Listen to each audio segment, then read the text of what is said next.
Vocês lembram da série Sobrenatural? Lembram do primeiro episódio da primeira temporada? O vilão que o Dean e o Sam têm que enfrentar? Na verdade, a personificação de uma mulher é La Llorona, a mulher que chora, ou a mulher de branco. É claro que ela foi ganhando vários nomes ao longo das décadas e dos locais onde essa história era contada. Mas hoje a gente vai destrinchar esta adaptação que foi feita para a série Sobrenatural e como começou esse mito, essa história da mulher que chora. Bom, para começo, para começar a introduzir vocês em quem é a La Llorona, quem é a mulher de branco, eu também, enquanto eu pesquisava para fazer este vídeo, eu também achava que ela só tinha sido citada na série Sobrenatural. Na verdade, não é bem assim. Ela já é retratada na cultura pop no geral há muito tempo mesmo. Como, por exemplo, ela já está na cultura pop, pelo menos nos filmes, desde 1933, quando o primeiro filme chamado La Llorona foi produzido no México, retratando a história da mulher que chora. Desde então, em 1960, ela ganhou outro filme de mesmo nome, dirigido por René Cardona, e mais à frente, em 63, ela ganhou mais um filme chamado A Maldição da Mulher que Chora, por Rafael Baledon. E após algumas décadas ela retornou a ser retratada numa franquia, uma série de filmes de baixo orçamento, que são O Rio, a Lenda de La Llorona, A Vingança de La Llorona, O Lamento La Llorona e A Maldição de La Llorona. Em 2007 ela também inspirou o filme Jock El, La Llorona. Em 2008 ela também foi representada no filme Quilômetro 31. E alguns anos depois, em 2017, o filme Coco, da Pixar,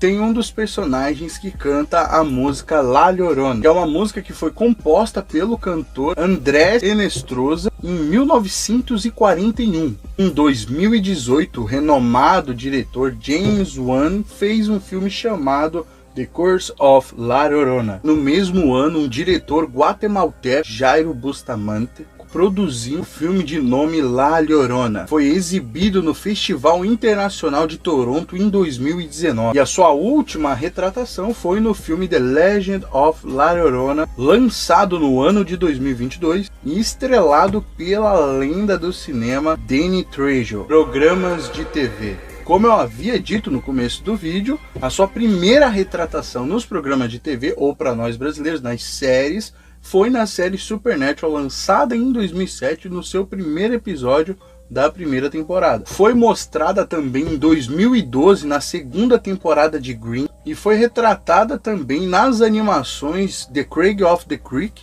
e Victor e Valentino Músicas. Como eu falei para vocês já, a primeira música baseada na lenda da La Llorona foi composta em 1941 pelo Andrés Hinestrosa. Só que essa mesma música foi regravada por diversos outros artistas, por Chavela Vargas, Joan Baez, Lyra Downs, Laza de Silla e até a banda Manic Panic.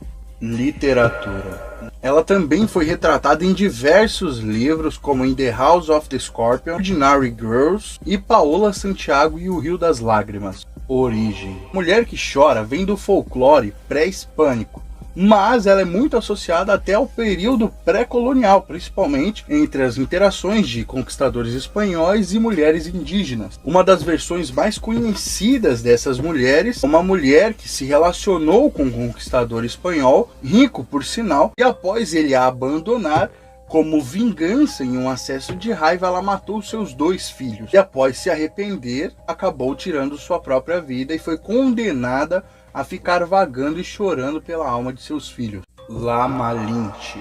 Essa narrativa é muito ligada a uma mulher em específico, La Malinche, ou Marina, seu nome católico. E La Malinche foi uma mulher de origem indígena, especificamente Nahuatl, tribo indígena que habitava as altas planícies mexicanas e algumas áreas da América Central.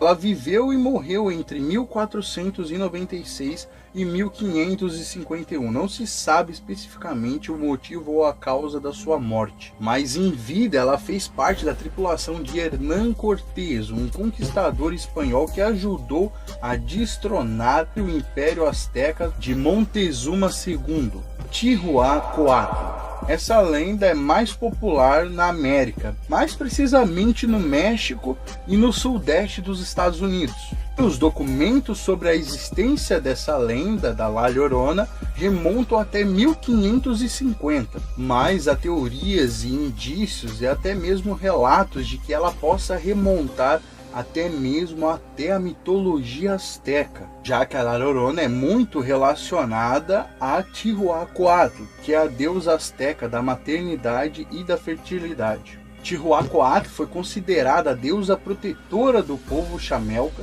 e padroeira da cidade Culhuacán. Ela ajudou o deus da vida Quetzalcoatl a criar a raça humana atual, moendo ossos de eras anteriores e misturando eles com o seu sangue.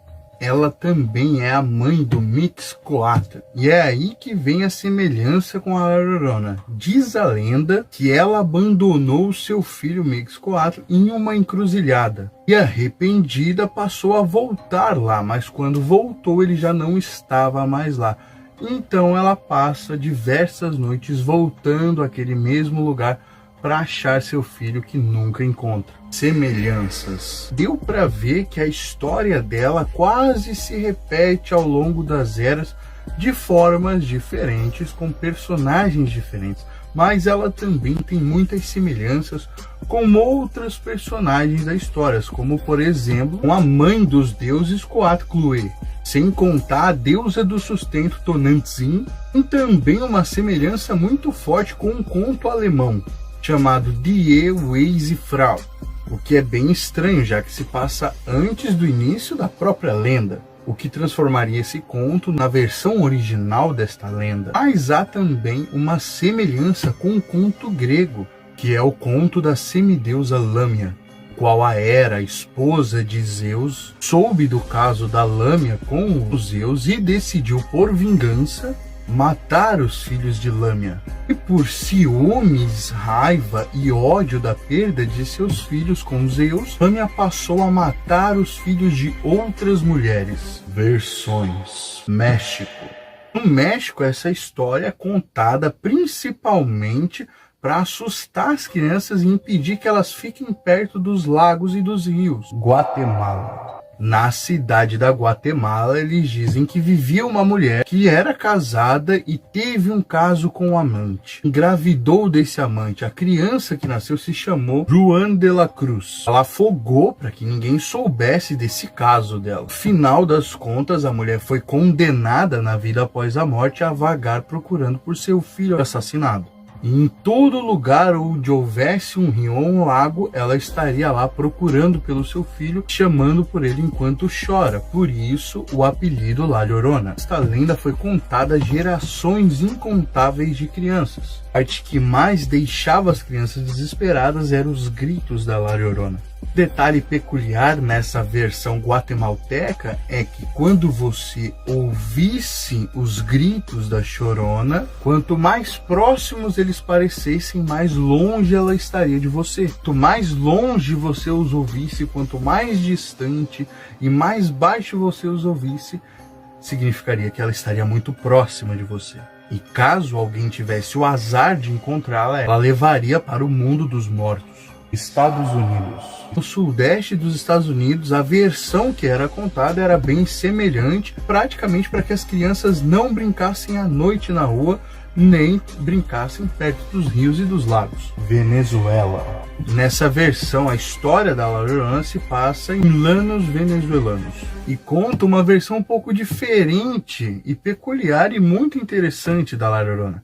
Conta a história de uma mulher na época colonial que morreu de tristeza após seus filhos serem mortos por, em algumas versões, a sua família e por outras versões, por ela mesma. Tradicionalmente, as famílias, depois de ouvirem e saberem dessa história e dessa lenda, colocam cruzes à frente de suas portas para impedir que esses espíritos se aproximem de suas casas. Você esperava tanta informação assim sobre La Llorona? Eu confesso que enquanto eu pesquisava, lia sobre ela, eu ficava realmente cada vez mais impressionado, porque eu não imaginava que era uma história tão grande, tão longa, com tantas vertentes. Vamos imaginar, vamos supor que La Llorona exista, né? Esta lenda seja uma verdade. Não é estranho os últimos documentos que datam os relatos sobre ela serem de 1550, enquanto em 1400 já havia um poema alemão, que até então não sabemos a data, quando começou esse poema, que retratava a mesma mulher, só que na Alemanha, praticamente em outro continente. E ainda mais, há muitas mitologias e outras religiões que relatam histórias semelhantes, que datam mais antigas do que a própria lenda da La Llorona. Agora, será que a La Llorona é realmente uma mulher que vem e leva a vida de outros que estão perto dos lagos enquanto chama por seus filhos? Será que La Llorona é uma mulher que foi amaldiçoada? Ou será que todas as mulheres que cometem infanticídio em relação às suas crianças, quando elas nascem de uma forma indesejada, ou a gravidez é em si indesejada, seja por uma violência sexual ou um caso romântico fora do casamento, será que alguma deusa, alguma entidade, alguma divindade amaldiçoa essas mulheres a vagarem no pós-morte? Ou será que não são mulheres? Será que são, sei lá, alguma criatura? Até porque algumas versões fazem uma grande referência e uma semelhança da La Llorona, por assim dizer, com El Cucuy. Então, será que são mulheres, espíritos de mulheres fazendo isso? Ou alguma coisa está fazendo isso tomando a forma de mulheres? Mas a propósito, comenta aí o que você achou desse vídeo.